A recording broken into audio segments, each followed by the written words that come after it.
misalnya dalam menu aset kalian mengisi mobil punya 3, terus motor punya 2, itu kemungkinan besar kalian akan ditolak dalam pendaftaran ketika wawancara KIP kuliah.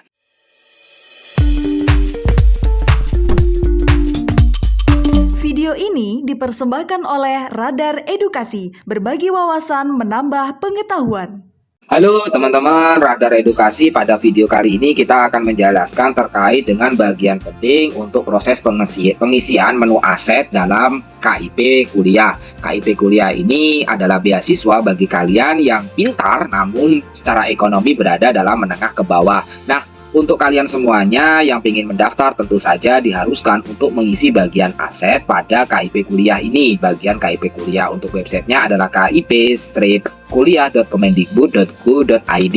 Nah, teman-teman semuanya, ada beberapa hal yang perlu diperhatikan dalam pengisian aset. Setelah kita menjelaskan pada menu ekonomi dan pengisian rumah, sekarang pada menu aset. Nah, untuk teman-teman yang ingin mendaftar atau pengisian aset ini, teman-teman adalah perlu penjelasan terkait dengan nama barang atau nama aset. Nah, nama barang dan nama aset ini teman-teman misalnya adalah motor, sepeda motor, ataupun mobil gitu ya. Namun kalau mobil itu biasanya, kalau mobil adalah untuk mereka yang dalam keadaan ekonomi mampu. Jadi teman-teman yang punya mobil, saran saya kecuali kalau mobil itu memang untuk usaha gitu ya teman-teman ya. Nah, misalnya dalam hal ini adalah motor gitu ya, atau sepeda bisa dikatakan demikian, atau motor aja lah lebih simpelnya gitu ya.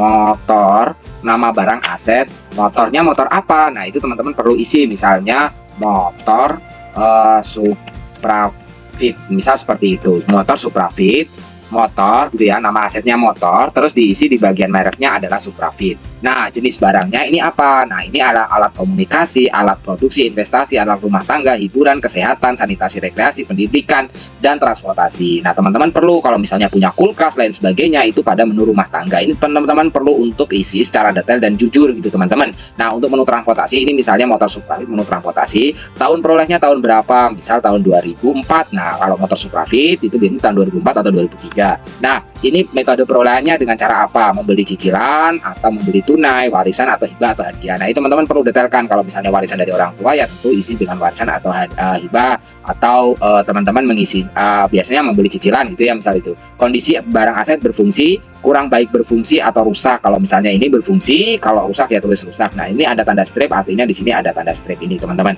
Kondisi asetnya bagaimana? Kondisi aset, ini berfungsi, harga belinya berapa pada waktu itu, misalnya 13 juta gitu teman-teman isi 13 juta, harga jual saat ini berapa, misal 2.500.000. Nah, ini teman-teman wajib untuk mengisinya. Dalam menu ini baru ditambahkan di bagian tambahkan aset. Yang perlu teman-teman pahami dan teman-teman ketahui bahwa menambahkan aset ini bisa mempengaruhi diterima atau tidaknya nanti ketika teman-teman akan lolos dalam KIP kuliah. Karena kalau punya mobil dan punya motor itu penghitungannya beda. Jadi teman-teman disarankan itu selain jujur juga teman-teman yang merasa mampu jangan deh mendaftar KIP kuliah ini. Mungkin itu aja teman-teman. Bahkan kalau ini ya teman-teman, kalau misalnya dalam menu aset kalian mengisi mobil punya 3, terus motor punya 2, itu kemungkinan besar kalian akan ditolak dalam pendaftaran ketika wawancara KIP kuliah. Itu teman-teman video yang bisa kita bagikan, semoga bermanfaat bagi kalian untuk tata cara pengisian menu aset.